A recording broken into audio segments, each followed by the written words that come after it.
Meeting is being recorded. Ok. Alors bonsoir, bonsoir à tout le monde. Bonsoir. Nous commençons donc ce séminaire 2025-2026 de l'École du réel sur un thème que vous avez tous retenu, je pense, qui s'appelle tout simplement, si je peux dire tout simplement, l'amour. Voilà. Nous avons choisi de mettre progressivement notre question en selle, et ceci tout au long de cette année de novembre 2025 à juin 2026. Nous allons ainsi dresser ce soir un premier cadre dans lequel se place et se déplace l'amour, dans lequel aussi il se fait voir et entendre, c'est-à-dire en somme son champ d'exercice. C'est ce que le discours courant, aussi bien que le discours savant, appelle l'amour, qui est notre thème de cette année. C'est ce qui mettra dès lors en scène notre approche de l'amour au fil de ce séminaire déplié sur 8 séances.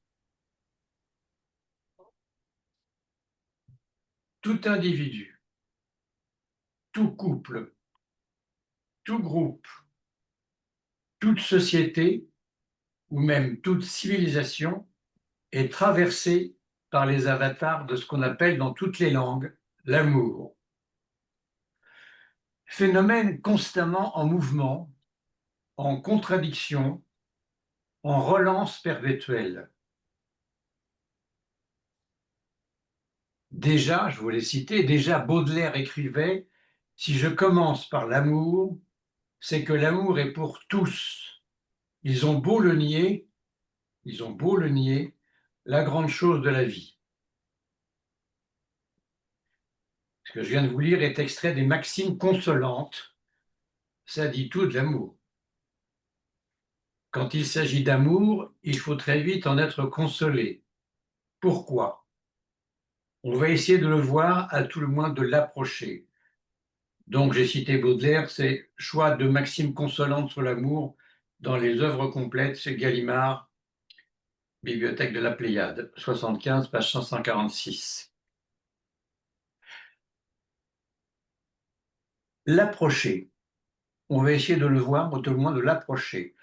L'approcher car le sujet est si vaste, immense même. La question, ce n'est pas qui a parlé de l'amour. Ce serait plutôt à l'inverse, qui n'en a pas parlé? Personne. Romancier, littérateur de tout poil, philosophe, écrivain, poète, surtout poète, s'y sont collés et jusqu'à plus soif. Les peintres et les sculpteurs aussi, les cinéastes. Rien n'y fait. On ne sait toujours pas, foncièrement, ce que c'est que l'amour. Bien que chanté, crié, décrié, vomi, adulé, espéré, il est toujours là, source de bonheur, petits et grands, mais aussi en même temps générateur de malheur et de grandes souffrances jusqu'à en mourir, par suicide et assassinat en tout genre, par désespoir aussi ou jalousie, rejet de l'autre, et à la même hauteur, c'est à noter à la même hauteur que l'adulation dont il avait fait l'objet peu de temps avant.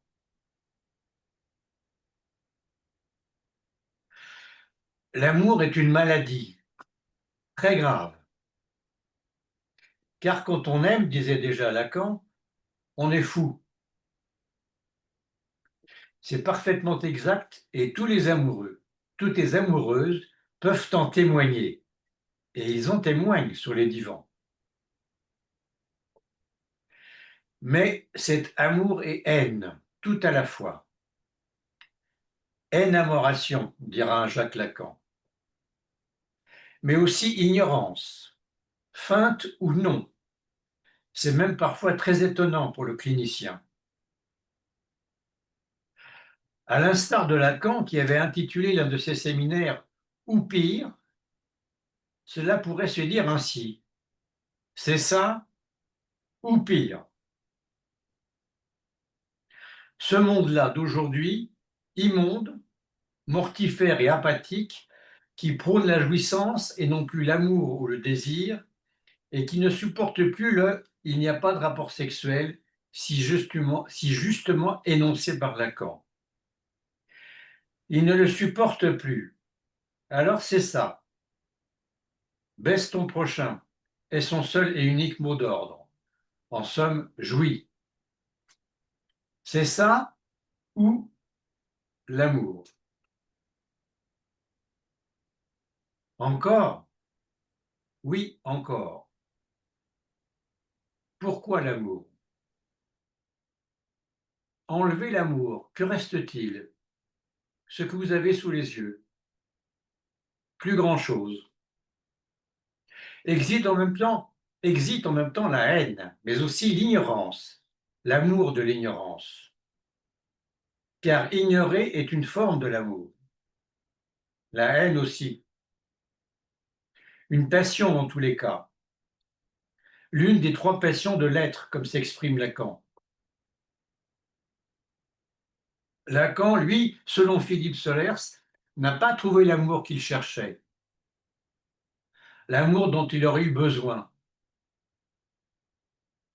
Lacan est resté sur un besoin d'amour inassouvi. Lacan aurait été jusqu'au bout un traumatisé de l'amour. Est-ce l'une des raisons pour laquelle il a cherché à inventer, trouver ou définir une règle pour cet amour? Un amour qu'il a désigné comme étant un amour auto-limité. Un amour qui trouve en lui sa propre limite. Qu'est-ce à dire? Il avance que tous les malheurs de l'amour proviennent du fait que l'on ne connaît pas les règles de l'amour. Que si on les connaissait un jour, cela irait beaucoup mieux. Il s'agirait alors d'un amour qui s'adresserait à la liberté de l'autre, la liberté d'autrui, et non pas d'un amour ordinaire. Qu'est-ce que c'est qu'un amour ordinaire? C'est celui qui cherche constamment à aliéner l'autre pour son bien. Pour son bien. Lequel? Le sien ou celui de l'autre?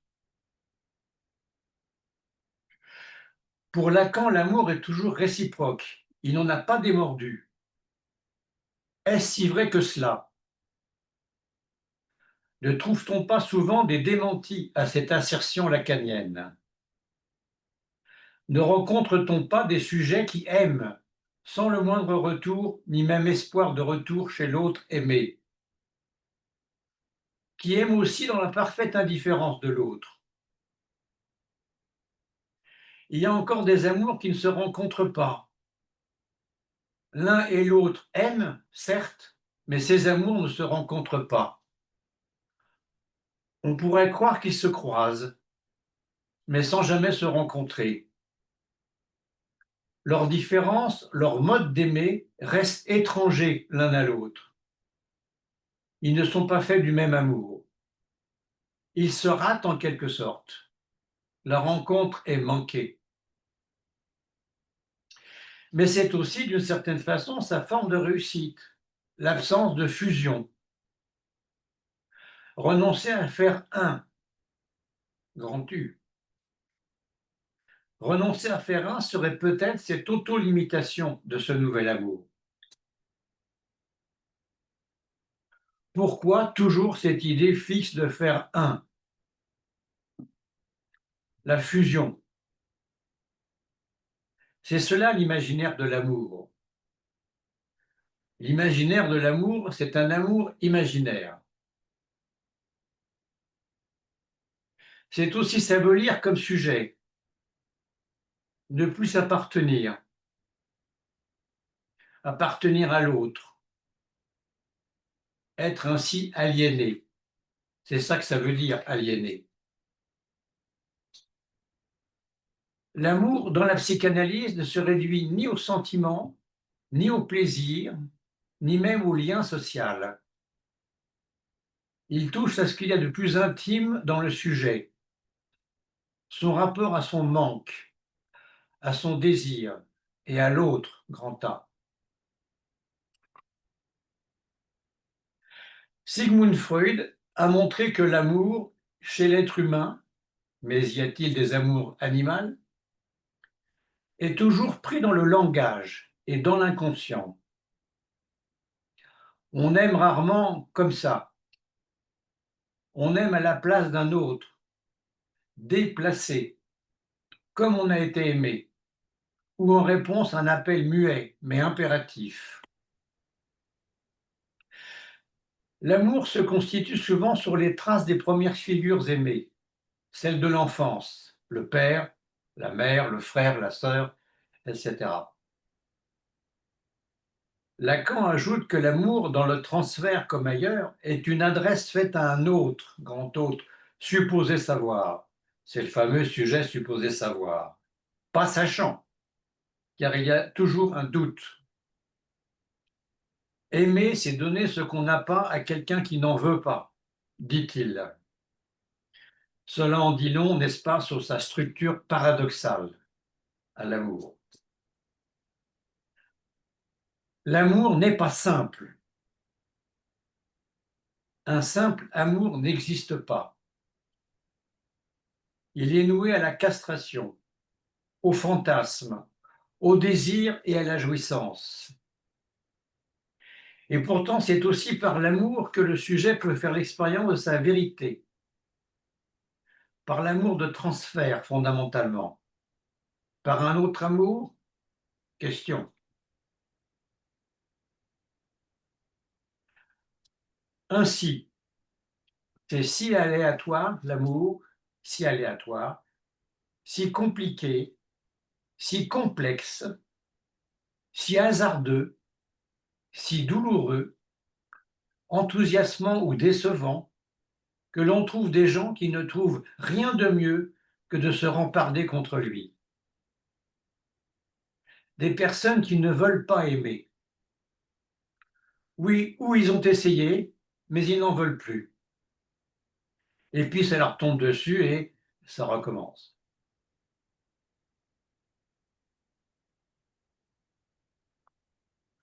Au XIXe siècle, Stendhal a tenté de comprendre l'amour avec une rare lucidité. Dans De l'amour, 1822, De l'amour, il distingue plusieurs formes d'amour. L'amour-passion, l'amour-goût, l'amour de vanité, l'amour physique. Mais c'est surtout cette théorie de la cristallisation qui reste célèbre. Quand on aime, énonce-t-il, on projette sur l'être aimé des qualités idéales. C'est-à-dire que celui-ci, celle-là, ne les possède pas forcément. L'image est la suivante. Comme un rameau sec plongé dans une mine de sel se couvre de cristaux, l'amoureux part l'autre de mille beautés, bien sûr imaginaires. L'amour chez Stendhal naît du désir, mais se nourrit d'illusions.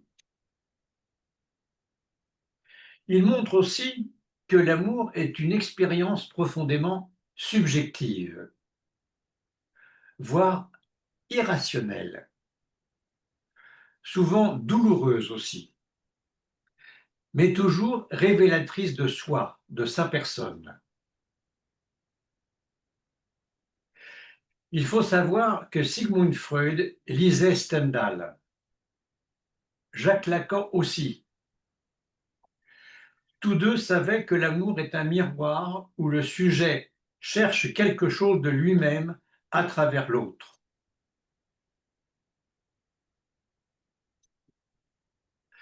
Au XXe siècle, dans L'amour et l'Occident, 1939, Denis de Rougemont propose une thèse provocante. L'amour-passion, tel que nous le connaissons en Occident, dit-il, est fondamentalement une histoire de désir d'impossible, voire de mort, la rencontre des deux. Il s'appuie sur la tradition de l'amour courtois médiéval, Tristan et Iseut, et sur le mythe romantique. Pour lui, pour Denis de Rougemont, l'amour-passion n'est pas fait pour durer, mais il est là. C'est en quelque sorte sa fonction, pour se consumer. Il oppose cet amour tragique, exalté, interdit, sublimé, à l'amour conjugal, stable et quotidien, qu'il voit comme son contraire. Sans doute un amour un peu plus tempéré, facilitant cependant un risque de longévité. Mais il faut dire que nous sommes en 1939. Denis de Rougemont affirme alors que l'Occident valorise un amour qui cherche moins l'union que l'épreuve, le manque, l'absolu. Mais c'est un amour souvent incompatible avec la réalité. Ceci, c'est bien sûr une analyse non psychanalytique, mais elle rejoint certaines intuitions freudiennes et lacaniennes sur le désir comme lié à la perte, au manque structurant, à l'impossible. Le problème dont nous parlent le plus souvent les sujets, c'est cette histoire de répétition. L'amour, ça se répète. On n'en a jamais fini une fois pour toutes. Pourquoi? À cause de l'espoir, pour la prochaine fois, non pas seulement d'aimer mieux soi-même, mais surtout, oui, surtout d'être plus aimé, et plus précisément, mieux aimé soi-même et pour soi-même. Mieux, cela veut dire quoi? Cela signifie que l'on veut être aimé comme on le souhaite, comme on en a besoin, comme cela vous est indispensable, pense-t-on, et comme on ne l'a pas été tant que ça jusque-là. Ça nous semble vital. Rectifier ou tenter de corriger les amours insuffisantes ou insatisfaisantes du passé. Sinon, on reste non seulement un déçu de l'amour, mais surtout un traumatisé de l'amour, comme Lacan, comme Lacan.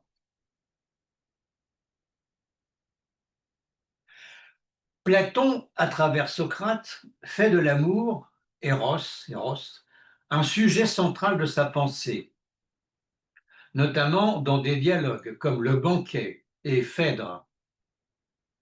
L'amour est à la fois une expérience humaine intense et le moteur d'une élévation spirituelle vers le beau et le bien. Premièrement, Socrate parle de l'érotique du savoir. Socrate ne se présente nullement comme un maître qui possède la vérité, mais comme quelqu'un qui désire savoir, qui a l'éros du savoir, qui a l'amour du savoir. Ce désir de savoir est donc lui-même un éros, un manque, une tension vers quelque chose qui nous dépasse. Pour Socrate, aimer, c'est désirer ce qu'on n'a pas, ce qui nous manque, ce qui nous échappe. Deuxièmement, Platon présente l'échelle de l'amour dans le dialogue Le Banquet. Dans le Banquet, Diotime, personnage, notons-le, seul personnage féminin par lequel Socrate parle, décrit une ascension du désir. On commence par aimer un corps singulier, puis tous les beaux corps, puis la beauté des âmes, puis celle des lois et des savoirs, pour atteindre enfin la beauté en soi, pure, éternelle, intelligible. L'éros platonicien est donc un mouvement de dépassement du sensible vers l'intelligible et du particulier vers l'universel. Troisièmement, l'amour est un désir d'immortalité. Dans ce même dialogue, Diotime explique que l'amour est lié au désir d'immortalité. On cherche à se perpétuer, soit par la procréation, soit par la création spirituelle, les œuvres, les idées, les institutions. Ainsi, l'amour rend fécond. Quatrièmement, dans Phèdre, l'amour est relié à la folie divine. Dans Phèdre, donc, Platon présente l'amour comme une forme de divine mania. Mania, ça veut dire folie, hein, traditionnellement. De divine mania, une sorte de folie inspirée, c'est-à-dire une possession par le divin. Cette folie peut être dangereuse, mais aussi bénéfique. C'est en somme à double tranchant. Elle permet ainsi à l'âme de se souvenir de la beauté des idées qu'elle a contemplées avant sa chute dans le corps. Cinquièmement, l'ambiguïté de l'éros. Chez Platon, l'éros est ambigu, à la fois force de manque, de trouble, mais aussi élan vers le bien. Il n'est ni bon ni mauvais en soi, tout dépend de ce qu'il cherche et de ce qu'il trouve. Ainsi, pour Socrate, l'amour est un manque qui pousse à chercher. Pour Platon, l'amour est un chemin initiatique vers la beauté et le vrai. Il s'ensuit aussi que l'éros n'est pas seulement sexuel, il est sexuel certes, mais il est aussi philosophique, ontologique et spirituel.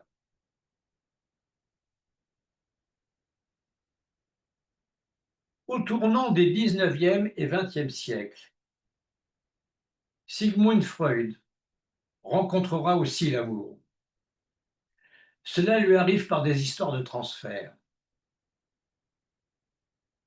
Freud a très tôt pressenti que l'amour n'était pas seulement une affaire de sentiments ou de choix conscients, mais qu'il engageait les forces inconscientes les plus subtiles et les plus profondes.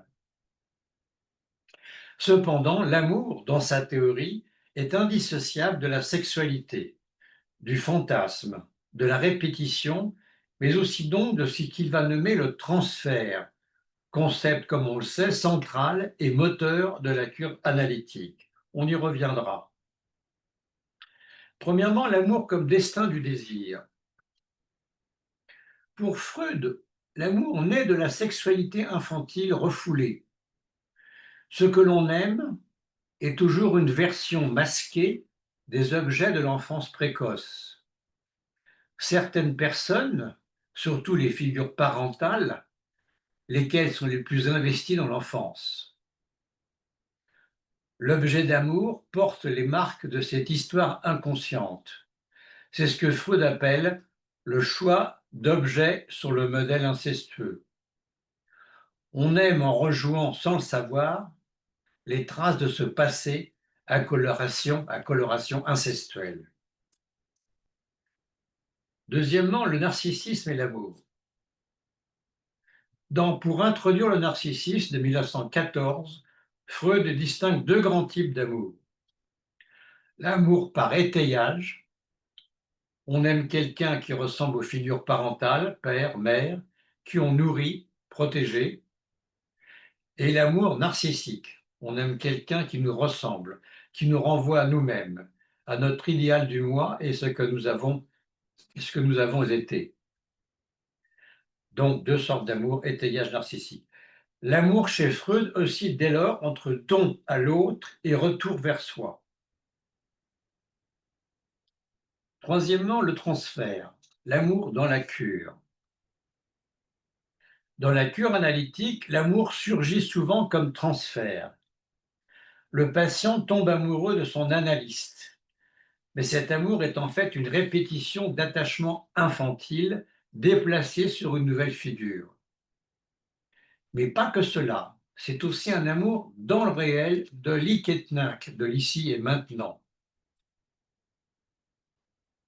Freud découvre que le transfert est à la fois un obstacle et un outil.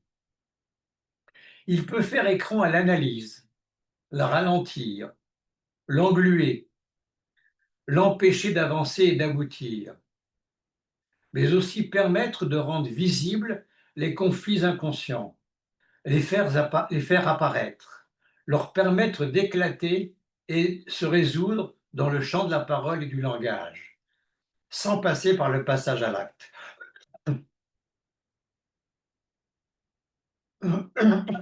L'année suivante, dans Observations sur l'amour de transfert, 1915, Freud écrit que, je cite, le malade n'aime pas le médecin, il aime en lui une figure ancienne. Mais pas que.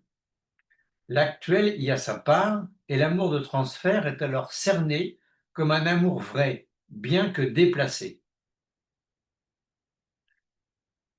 Quatrièmement, l'amour comme souffrance. Enfin, Freud montre parfaitement que l'amour humain est inévitablement lié à la perte, à la dépendance, à l'ambivalence. Aimer, c'est s'exposer à la souffrance, surtout à la souffrance.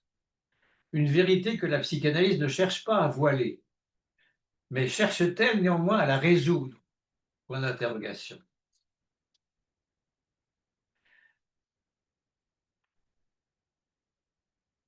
Dans la première partie du XXe siècle, un auteur comme Georges Bataille, 1897-1962, aborde l'amour de manière singulière, en l'inscrivant dans une pensée de l'excès, du sacrifice, de la transgression et de l'impossible.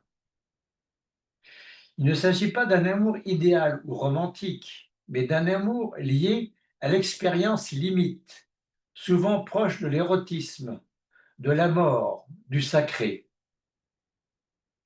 Quelques 5 lignes de force de son œuvre permettent de saisir mieux sa conception originale de l'amour. Premièrement, l'amour comme expérience de dépense. Dans son texte La part maudite, Bataille développe une économie générale fondée sur la dépense improductive. L'amour, en particulier l'érotisme, s'inscrit dans cette logique de perte, de gaspillage volontaire. On se donne à l'autre sans attendre de retour, dans un pur mouvement de dépassement de soi. Il dit: l'amour véritable est celui qui va jusqu'au bout de la perte. Deuxièmement, l'érotisme, l'amour jusqu'à la mort. Dans son texte L'érotisme, Bataille écrit, je cite, que l'érotisme est l'approbation de la vie jusque dans la mort. L'amour charnel devient alors une expérience mystique, où le sujet cherche la fusion, mais rencontre en même temps l'abîme de sa propre finitude. Le lien entre érotisme, éros, et mort, thanatos, si puissant chez Bataille, est au cœur de sa vision si personnelle de l'amour, une tension entre l'individuation et sa dissolution. Troisièmement, transgression et sacré chez Bataille. L'amour comme le sacré, montre Bataille, implique une mise en jeu des interdits. Il est du côté de la transgression, pas de la norme, l'amour. Il trouble les identités, les lois, les frontières du moi. Ce n'est pas un attachement tranquille, mais une mise en danger constante. L'amour passionnel, tel que le conçoit Bataille, ne respecte pas les limites. Il est hors morale, hors langage, hors savoir. Amour et souveraineté. Chez Bataille, l'amour est lié à l'idée de souveraineté.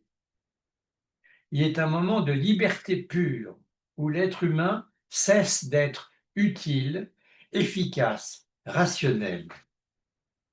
Il touche quelque chose d'inaccessible, d'absolu, au prix de la perte de maîtrise. C'est un absolu. Dans l'amour, je ne suis plus maître de moi, et c'est cela qui fait sa vérité, énonce-t-il. Enfin, l'amour impossible, enfin donc Georges Bataille insiste sur l'impossibilité foncière de l'amour véritable. Il est toujours en échec, toujours insuffisant. il est l'échec. Mais c'est précisément dans cet échec que réside au fond et en dernière analyse sa grandeur. Il nous met face à l'impossible, face au tragique, face au divin.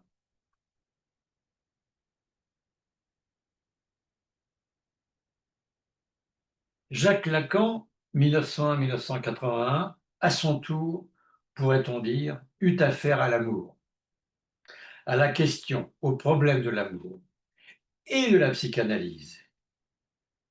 Un vaste champ à la croisée du désir, du manque et du langage. Lacan et l'amour. Aimer, c'est donner ce qu'on n'a pas à quelqu'un qui n'en veut pas. Cette formule si célèbre et si répétée de Lacan donne le ton. L'amour en psychanalyse n'est pas plénitude, mais manque, béance, illusion. Mais attention, illusion structurante pour le sujet. Chez Lacan, l'amour est indissociable du désir et du manque. Il ne comble pas, il désigne un trou. Si l'autre, avec un grand A, si l'autre est aimé, ce n'est jamais pour ce qu'il est, mais pour ce qu'on suppose qu'il représente pour le sujet dans l'autre, le lieu du signifiant, l'autre, avec un grand A. Lacan insiste.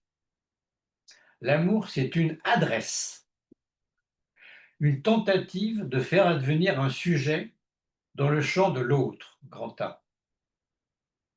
Mais il ne peut que rater, car le langage est toujours inadéquat à dire ce que le sujet est pour l'autre. Ainsi, l'amour est toujours réciproque, dans la mesure où il s'adresse au manque de l'autre, grand A, mais pas à l'autre en tant que tel. C'est la réciprocité de deux manques. L'amour se déploie donc sur fond de leurre. Il suppose un je t'aime qui tente de nouer un sujet au signifiant du désir de l'autre, pas un autre sujet. Il y a un risque que ce soit le fantasme qui prenne toute la place, au détriment de l'énigme du désir de l'autre. Enfin, pour ce soir, enfin Lacan distingue finement désir, jouissance et amour. Le désir relève du manque, la jouissance de l'excès et l'amour d'un nouage symbolique. C'est une demande de reconnaissance, mais une demande vouée à l'incomplétude. Voilà pour ce soir. C'est pour une mise en bouche.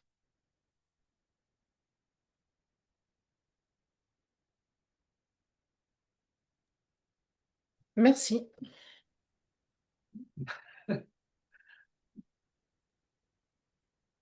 Merci beaucoup. Merci Ma, beaucoup. ma première remarque, moi, ce serait d'avoir beaucoup entendu l'impossible, donc de questionner le rapport entre l'amour et le réel, Oui, dans le sens où vous avez dit aussi que l'amour fait un trou et que ça m'a fait penser aussi à la question du réel. Mhm. oui. Hmm. Oui, on est là pour se parler, on n'est pas là pour faire le savant, l'intelligent, hein. On est là pour se parler, pour échanger, voilà. Même si même si on dit des bêtises, j'en ai peut-être dit là, non, mais on est là pour échanger, pour se parler. Toutes vos remarques sont les bienvenues. Oui, qu'est-ce que je voulais vous demander, qu'est-ce qui a fait dire que Lacan était un peu en défaut par rapport à l'amour, ou je sais pas comment dire, pas théoriquement, mais ou alors c'est théoriquement, je sais pas, j'ai pas bien. Qu'est-ce qui fait dire ça? Qu'est-ce qui a fait dire Philippe Sollaire que Lacan était Ben, c'est sa fréquentation de Lacan, il était à un certain moment très proche, souvenez-vous, au moment au moment du séminaire, un peu avant même du séminaire, le symptôme, parce que c'est Philippe Solers qui a comment, attiré l'attention de Lacan sur James Ouais, Joyce, sur Joyce, hein, ouais, ce qui a fait ouais, quand même produire à Lacan une deuxième théorie de la psychose, psychanalytique de la psychose lacanienne, hein, ouais, la théorie du nom du ouais, père, puis 20 ans, 25 ans plus tard, il y a cette théorie du symptôme, du quatrième qui va rabouter les trois qui suivent ouais, Lacan. Et ben, ouais, donc, à un moment, Solers était dans les petits papiers de Lacan, quand même. Et il a donc ouais, bien fréquenté, et voilà, c'est ce qu'il a avancé, d'accord. Qui était traumatisé de l'amour. Hein. Automatiser l'amour. C'est ce qu'il dit dans l'interview, hein, l'interview faite Ah ouais, d'accord. au magazine, je ne sais plus, là, Ah bon, dans son magazine, d'ailleurs, l'Infini, hein, que dirigeait Solers à l'époque. C'est une interview d'accord. Bon. que cite d'ailleurs Jean Alouche dans son livre L'amour Lacan. Ah oui. Un traumatisé de l'amour. Moi, je veux bien le croire, hein. Ah oui, c'est bien possible, C'est hein, ce tout qui à fait fait. produire, ce qui lui fait produire que qu'on ne connaît pas tous les amoureux qui tombent amoureux, qui souffrent, qui bon, bah, si, on a l'impression qu'ils ne connaissent pas les règles du jeu. Et comme un jeu, le jeu de l'amour et du hasard, les jeux de l'amour, si c'est un jeu, si c'est un jeu, mais on ne connaît pas les règles, ou on les connaît qu'après, ah, c'est trop tard. Donc on ne connaît pas. Et Lacan, cette idée lui vient de, ben, si on connaissait les règles du jeu, ça serait peut-être moins douloureux. On saurait peut-être comment y faire. Et ces règles du jeu, elles tournent autour de la liberté de l'autre. Ah Et oui, oui, ça voilà, d'accord, ça je suis d'accord. voilà, la liberté de Ouais, l'autre. ça je suis d'accord, ça je Alors ouais, alors que ouais, l'amour dans l'imaginaire, on veut coller, on veut se fondre en un, du un, faire du un. Ça, c'est la catastrophe, bien sûr. Comme tout le monde le sait, dans ouais, l'amour, c'est la catastrophe. Ça finit par la catastrophe. ouais, Donc la liberté de l'autre et la sienne, bien sûr, qui sont en cause dans cette histoire de recherche des règles du jeu de l'amour. C'est pas qu'il d'accord. faut. Vous voyez, les gens qui n'aiment plus, qui se remparent, qui font la trouille, qui se protègent de l'amour, ils ne sont pas plus heureux non plus. Alors, il doit y avoir entre les deux, Oui, mais entre les 2, il y voilà, a il y a quelque chose à oui, trouver, à trouver. oui, Lacan certainement, cherchait à trouver certain par la psychanalyse, excusez-moi, par la psychanalyse. ouais, A-t-il trouvé? Non, il y a quelques éléments. Et il n'a pas dit, voilà, c'est ça les règles de l'amour, hein. À nous de ouais. trouver, à nous tous là ce soir, on va trouver. Surtout pas, surtout pas. Non, mais nous sommes tous des traumatisés de l'amour d'une certaine manière, si on D'une remonte. certaine manière, oui. Mmh. Même ceux pour qui c'est le bonheur. À l'origine, ouais. Le bonheur est une forme de traumatisme, bien sûr. Ah bon? Oui, on peut le prendre comme ça. Enfin, en tous les cas, les gens qui viennent en analyse, c'est pas parce qu'ils sont heureux en amour, généralement. Oui, bien sûr. Sur ce sujet de l'amour, c'est parce qu'ils en ont bavé, quoi. Ils en bavent. Ouais. Alors, il y a ceux qui recommencent tout le temps, et puis il y a ceux qui ne veulent plus rien à savoir. Mais ils se rejoignent parce que ça recommence quand même. Il y a une question assez directe de Olivier Fourquet qui l'a écrite. En même temps, qu'est-ce que l'amour? Ben oui, ben, on a une séance pour approcher ça, pour approcher, pas pour résoudre, pour approcher cette question qui, quand même, qui concerne tout le monde, même si c'est sous la forme de la Oui, haine, bien sûr, oui, même bien de sûr. l'ignorance. Ouais, L'amour de l'ignorance, c'est une forme d'amour. Ceux qui ne veulent pas venir en analyse parce qu'ils sont passionnés par l'ignorance, c'est une forme d'amour de l'analyse. Ils s'ingénuent ah à ignorer. bon? Ils sont amoureux de l'ignorance. C'est cette passion. Ils sont animés par cette passion de l'ignorance.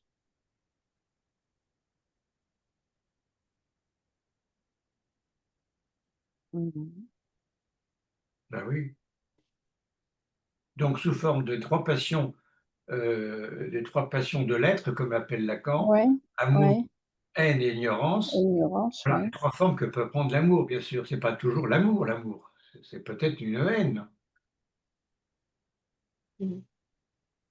comment Lacan l'amène cette histoire de passion de l'ignorance? Parce que ça, enfin, je l'entends dire, mais j'ai du mal à me représenter la chose.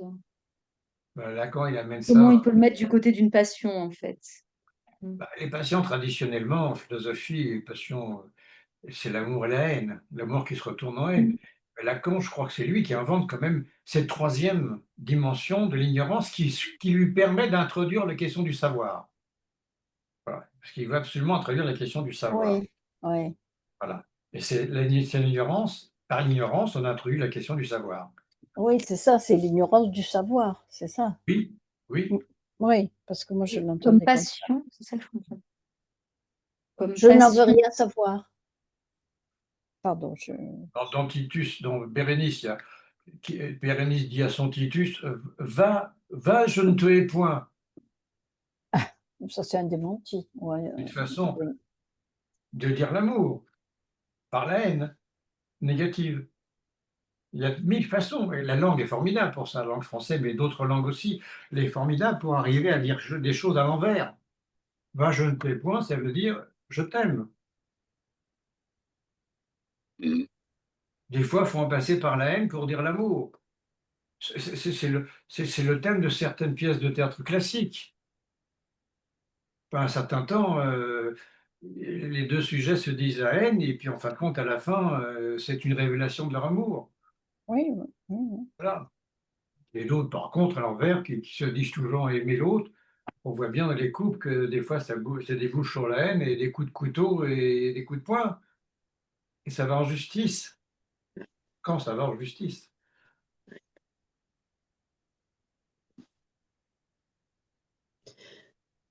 Et il y a des personnes qui veulent ignorer que l'amour existe. Des fois, ils veulent l'ignorer parce qu'ils l'ont subi. Mais ils font la même erreur. C'est oui. une impasse. C'est une impasse. Voilà. C'est ça que j'ai voulu dire en survolant un petit peu. On va reprendre tout ça aussi.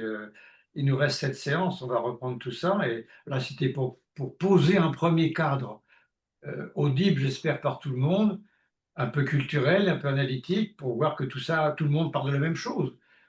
Mhm. C'est-à-dire qu'on ne sait pas ce qu'on dit, quoi. Mais on essaie de le dire. Quand même, Baudelaire, qui n'est pas toujours un rigolo, hein, ils ont beau le nier, car les gens passent leur temps à nier, bien sûr, à nier, à dénier, faire la dénégation, à dire le contraire. La grande chose de la vie, l'amour, enlevez ça, qu'est-ce qui reste? La grande chose de la vie. Mhm. Je pense que ça parle à tout le monde ici, on est tous des adultes. Oui, bien sûr. Ça parle à tout le monde, à l'expérience de tout le monde, bonne ou mauvaise. C'est ce qu'il y a de plus fascinant, l'amour, c'est ce qu'il y a de plus réjouissant, et c'est ce qui est le plus emmerdant. Excusez-moi, mais c'est ça le mot. Pardon. Ah, les gens se tuent, hein, ou tuent, assassinent, ou se tuent. Est-ce Oui, mais à ce moment-là, on peut se demander s'ils aiment vraiment ou s'ils ont aimé, s'ils tuent. Je est-ce pas que le entendu, c'est problème vraiment. aussi de l'amour, c'est pas la croyance qui l'accompagne? Est-ce que justement, pour le coup, la croyance, enfin, à mon Qui avis, la parle? croyance s'éloigne du savoir, c'est pas du tout du savoir. Et le fait de croire que l'amour Non, doit être comme ci, comme ça, est-ce que c'est pas ce qui finalement est le pire ennemi de l'amour? C'est voilà. Excusez-moi, mais qui parle là? Delphine Morel. Ah, Delphine. Delphine laquelle? Eudes? Morel. Morel. Mais on n'entend pas très Ouais. bien, pas Ah très oui, fort en oui, je tout ne cas. Ah, connaissais vous pas la voix. m'entendez pas?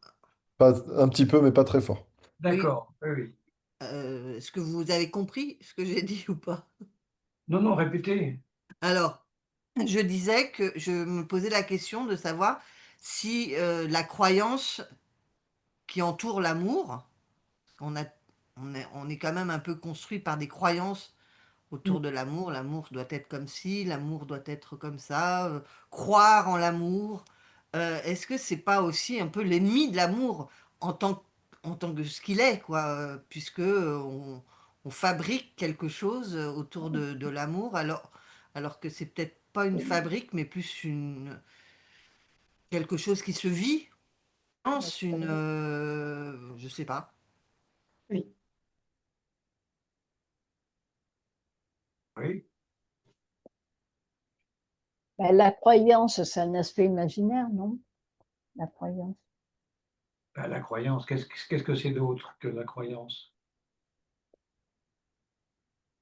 Il y a des sujets qui disent je crois pas que je t'aime, mais je sais que je t'aime. C'est du côté du savoir. Oui, ça renvoie à l'ignorance. Oui, c'est exactement ça, oui. C'est Oui, l'envers, ouais. oui, je sais, ils ont ce savoir. Ils se basent sur des éléments qui ont fait qu'ils peuvent dire je sais que je t'aime. Je ne crois pas que je t'aime, je sais. Pour ceci, ceci, ceci, cela, je sais. C'est donc du côté, à ce moment-là, du savoir.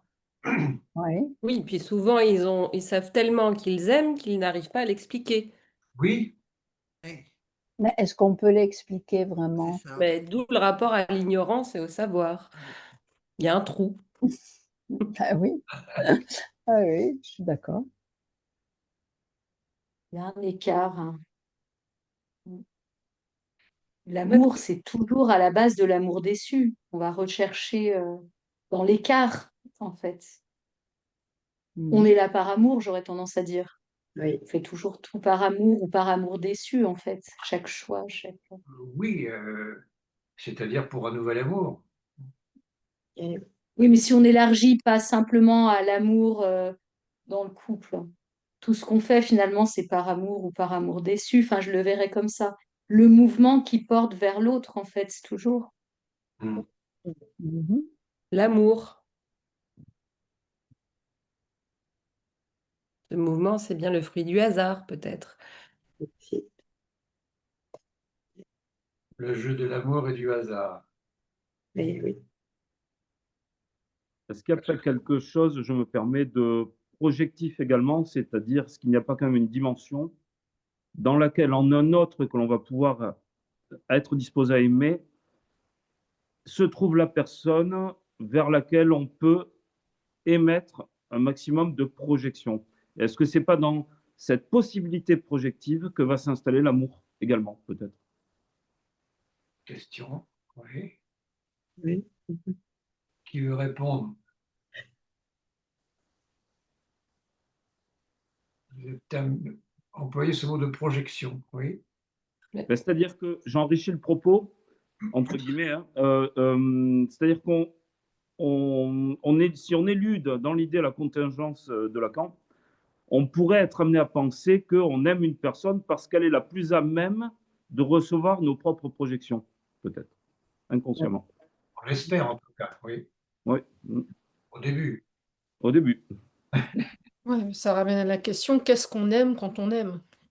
Oui. Oui. Une part de Mhm. soi chez l'autre. Oui, mais quelque chose de soi qu'on ne connaît pas et qu'on cherche chez l'autre. Oui. Mais alors donc l'amour, c'est que dans un sens. On peut pas aimer parce qu'on reçoit quelque chose, parce que l'autre donne. Ben, c'est pour Est-ce ça que que c'est emmerdant.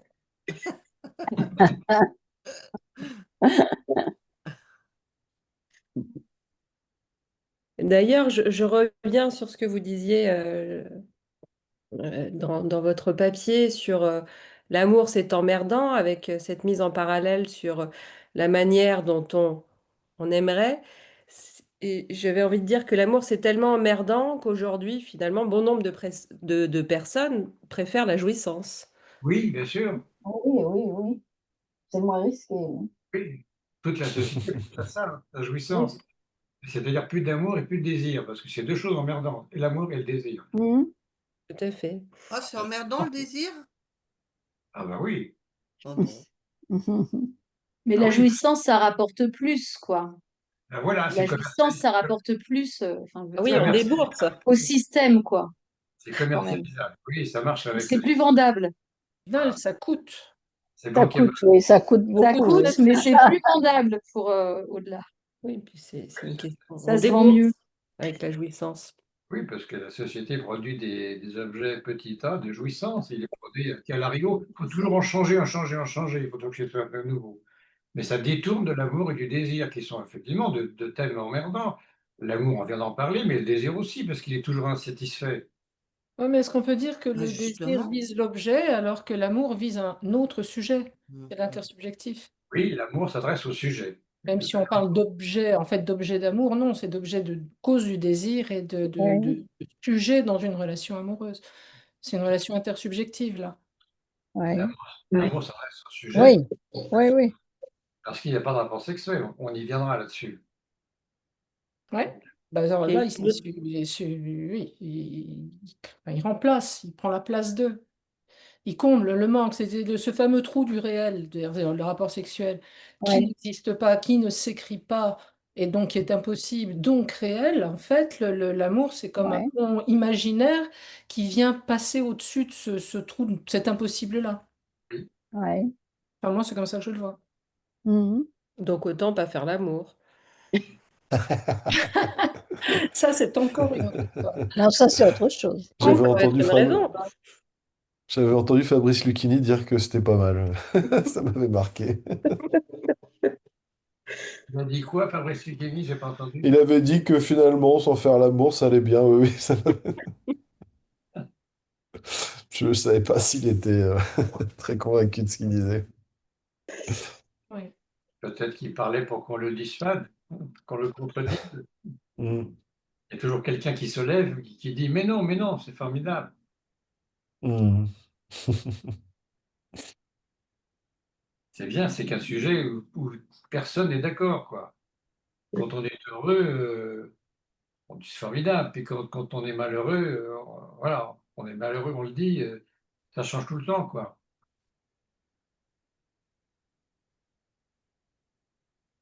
C'est aussi une drôle d'expression de dire faire l'amour. De dire Ouais. quoi? Faire Oui, l'amour. Ouais, c'est plutôt l'amour qui nous fait. Hein. Hein. C'est oui, C'est une drôle de formule. ouais. Donc, Mm. oui, oui. On dit être refait dans le commerce. Ben, c'est fabriquer l'amour aussi. C'est-à-dire que dans la relation, faire l'amour permet de fabriquer cet amour qui unit, non? J'ai pas entendu bien, c'est pas clair. Ah, pardon. Répétez.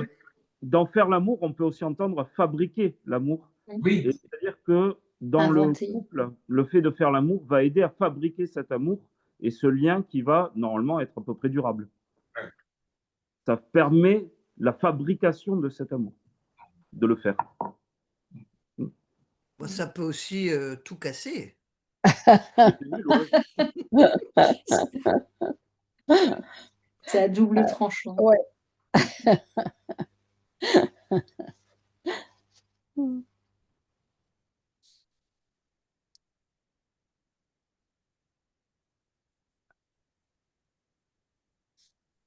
Mm. oui. Un ange passe. Un ange Eros. qui a des petites ailes amoureuses. Un Est-ce ange qui Cupidon? s'appelle un amour Oui, c'est ça. d'ailleurs. Les petits Eros. anges, ça s'appelle des amours. Cupidon ou Eros, oui. Ça Alors, s'appelle des amours parce que c'est des petites ailes, ça vole. L'amour, ça vole. Voilà. Ça j'avais s'envole. posé une question par écrit très rapidement. Après, sinon, je vais parler trop. Dans nos sociétés actuelles, on prône justement beaucoup l'amour de soi, qu'on pourrait nommer narcissisme ou autre, mais un peu en Mm. tous les cas, Ouais. en psychoclinique, en clinique et auprès des personnes qui ont eu des problèmes de traumatisme personnel et de perte d'estime de soi, ce qui est une expression que je déteste absolument, que j'aborde, qui est un oxymore pour moi.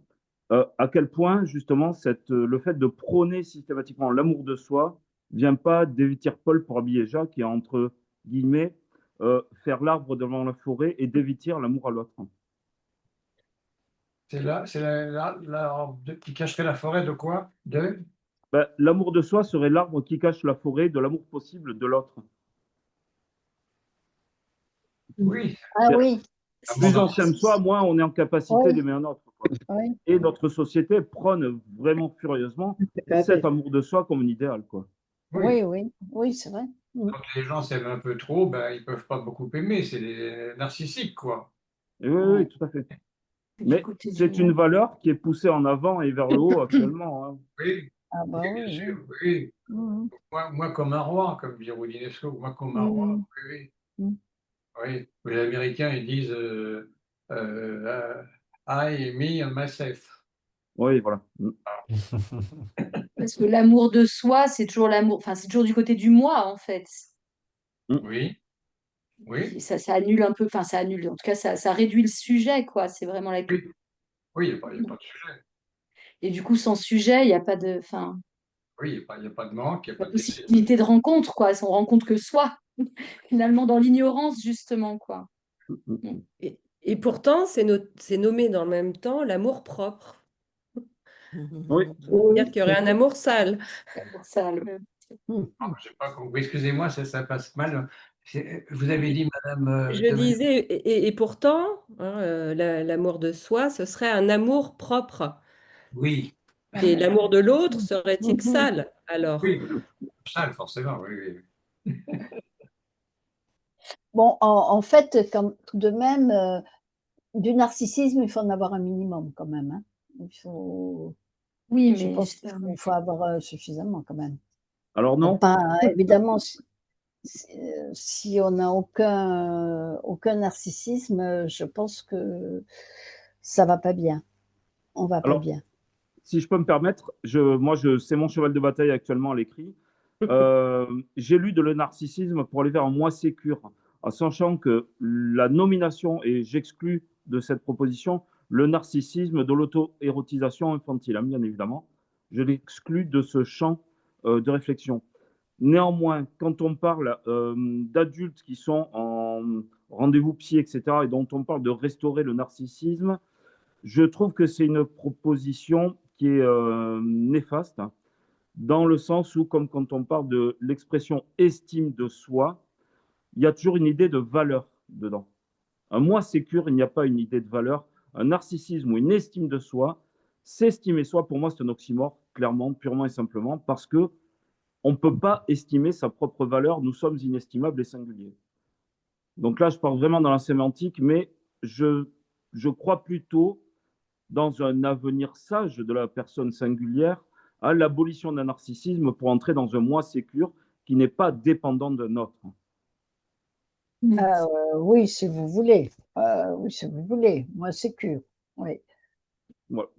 C'est ce que je suis en train d'écrire actuellement, hein. Et je vais loin, je rattache ça, le narcissisme, cette notion de narcissisme moderne à l'âge adulte, je rattache ça au néo-capitalisme et au néolibéralisme. Oui, non, mais d'accord. Mais moi, je ne parlais pas du narcissisme moderne. Je parlais du narcissisme tel que Freud l'a théorisé. Enfin, Oui, dans l'auto-érotisation infantile, dans le processus d'individuation.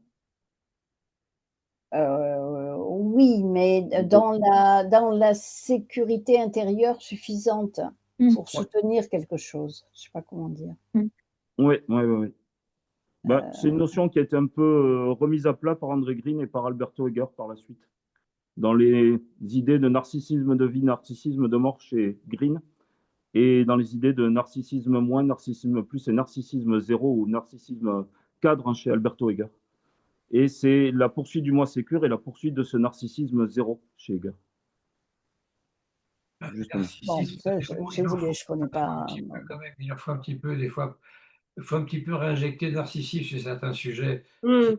C'est l'effondrement, hein, il faut. Ben oui, ben oui. oui. Oui, parce que dans le transfert, avec cette question d'amour, il y a bien un enjeu de renarcissisation Oui, nécessaire. oui, pas trop, mais un peu. Hmm. Ben oui, quand même. C'est la reconstitution d'un moi. Hmm. Quand même s'aimer un peu soi-même pour pouvoir aimer l'autre, puisqu'il faut aimer l'autre comme soi-même. Oui, oui. Oui, mais justement, on ne s'aime pas beaucoup soi-même et donc on a du mal à aimer l'autre. Je sais pas. Ouais, C'est Ou souvent comme l'inverse, ça. on va l'aimer trop, mais de manière, du coup, c'est la même C'est chose, pas, quoi. et c'est pas l'aimer. C'est pas l'amour. C'est pas l'aimer. Ouais. aimer l'autre comme soi-même, c'est un peu biblique, bien sûr, mais c'est un peu dangereux aussi, parce que souvent les sujets, ils se haïssent. Alors, Eh ben oui, c'est pour ça. si j'aime l'autre C'est moi-même pour comme ça. je me hais, Eh ben oui, c'est ça.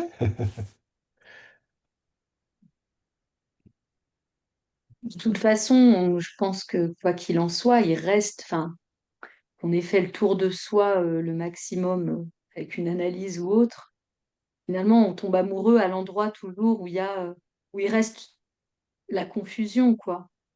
Où il y a une forme de confusion entre soi et l'autre, de toute façon, et de miroir inversé. C'est pour ça qu'il y a toujours cette histoire d'énamoration, quoi.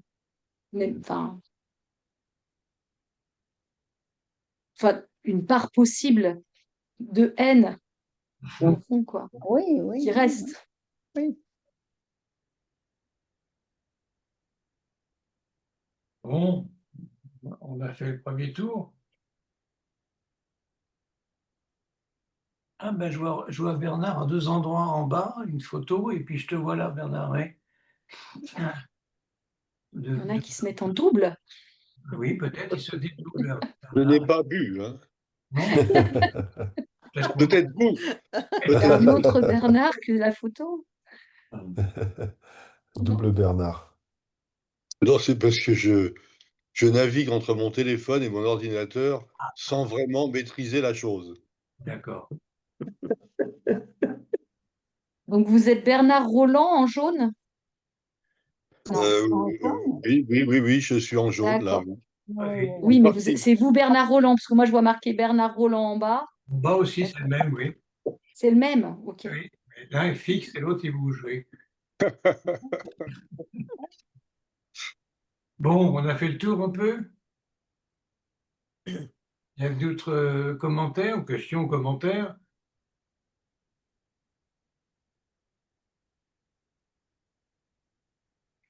On a 8 séances, hein. Gardez-vous pour les autres. Ouais. On va s'enfoncer, si je puis dire, dans le sujet progressivement. Je sais qu'on y a progressivement, on a 8 séances. Ça fait donc on a de la place. Il y aura des moments un peu plus hard du côté de la psychanalyse, mais on va aller voir.